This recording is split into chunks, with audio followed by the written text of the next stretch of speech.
Evolution of life versions, from 1.0 to 4.0 and beyond.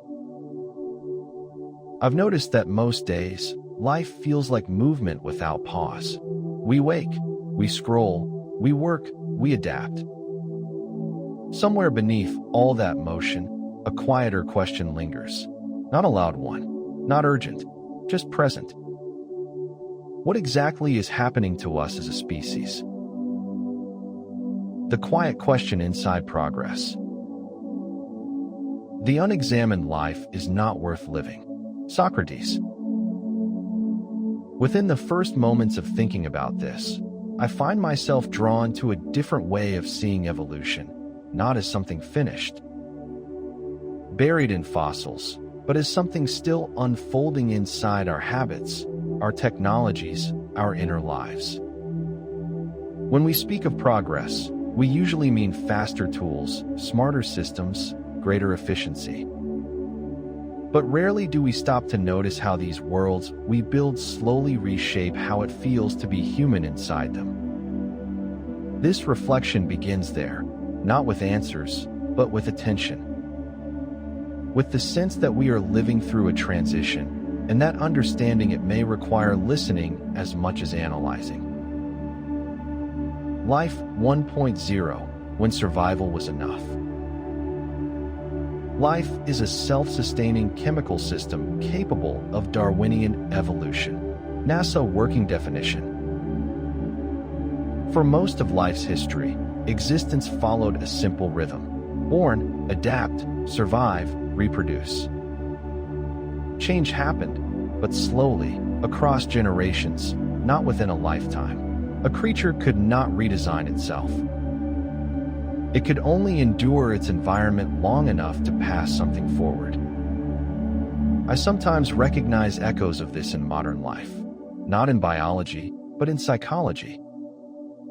The feeling of living reactively, responding to demands, repeating days that look much like the ones before. In Life 1.0, survival is the meaning. There is no space for reflection because reflection itself offers no advantage. And yet, something about that simplicity still lives in us. The nervous system remembers it.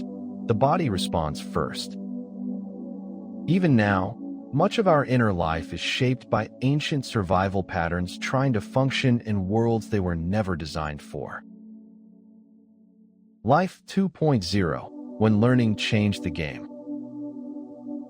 Man is the only creature who refuses to be what he is. Albert Camus. At some point, a remarkable shift occurred. Humans began to inherit the same biological hardware, but run increasingly different software. Language, culture, belief, story, education, these became our upgrades. We could not change our bodies at will, but we could change our minds, our values, our ways of living.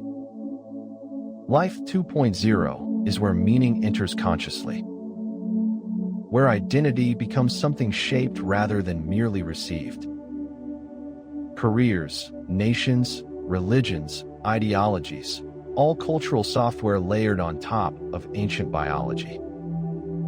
I feel this tension daily, a mind filled with symbols and abstractions, carried by a body still attuned to firelight and tribe. We live between instinct and imagination, between what evolution prepared us for and what culture demands of us. Life 2.0 is powerful, but fragile. Because software can conflict, corrupt, or overwhelm the hardware that carries it. The world inside the mind. We do not see things as they are, we see them as we are. Anais Nin. The worlds humans live in are not only physical. They are psychological and symbolic. Money, time, status, productivity, none of these exist in nature, yet they shape our days as forcefully as gravity. I've noticed how tools quietly train attention, how calendars shape anxiety, how notifications fragment thought. These are not neutral systems. They are environments, And like all environments, they sculpt behavior. Life 2.0 taught us how to learn, but it did not teach us how to choose which worlds are worth building. So we often find ourselves optimized for systems we did not consciously design, wondering why life feels faster but thinner. Life 3.0, when intelligence redesigns itself.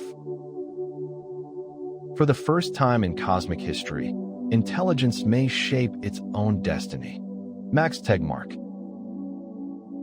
Life 3.0 introduces a new possibility: intelligence that can redesign both its hardware and software.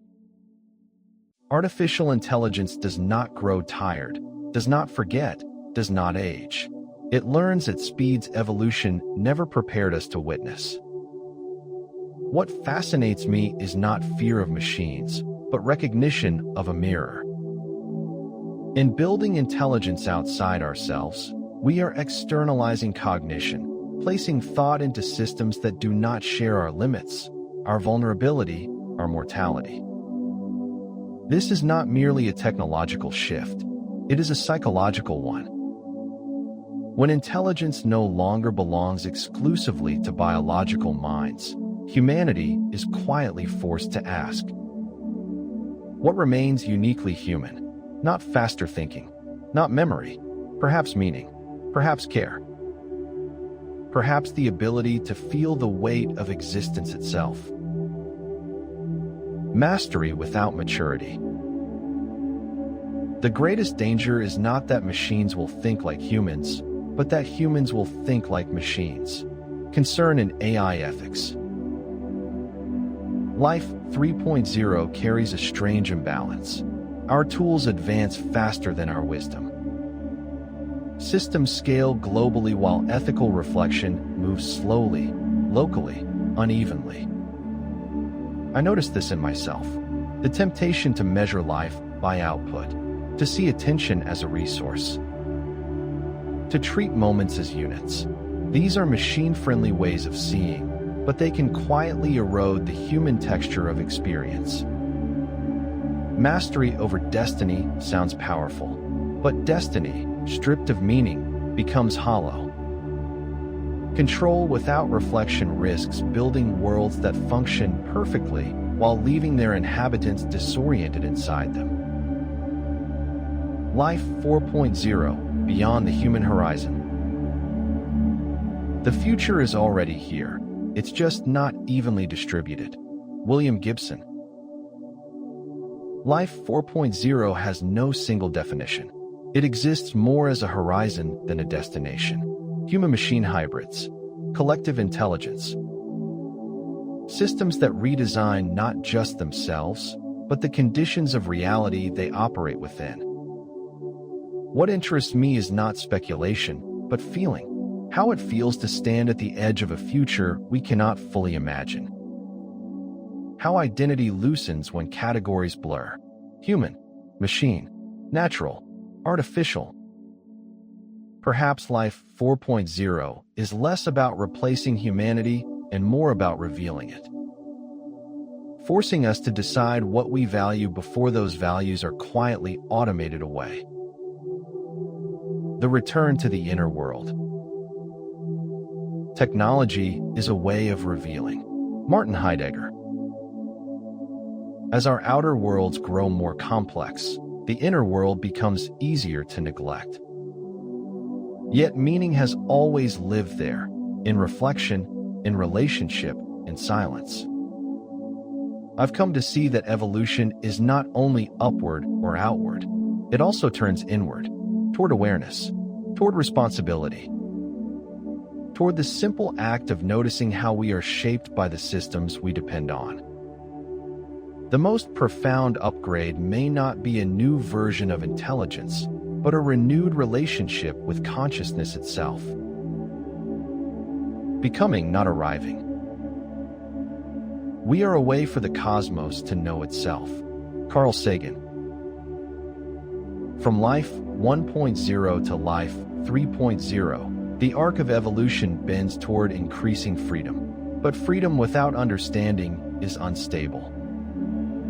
The future does not ask only what we can build, but what we are willing to live inside. I don't experience this moment as an ending. It feels more like a mirror held up to humanity, showing us not just our power, but our unfinishedness. Perhaps the deeper story is not about versions of life, but about learning how to belong responsibly to the worlds we create, without losing the fragile, feeling core that made creation possible in the first place. This is the Sapiens Way, where humanity reflects on the worlds it creates and the beings it is becoming. Thanks for your time. It's been a delight. What should we explore next? Comment, share, and save your insight. Subscribe to Orbital Reads and keep your thoughts bright.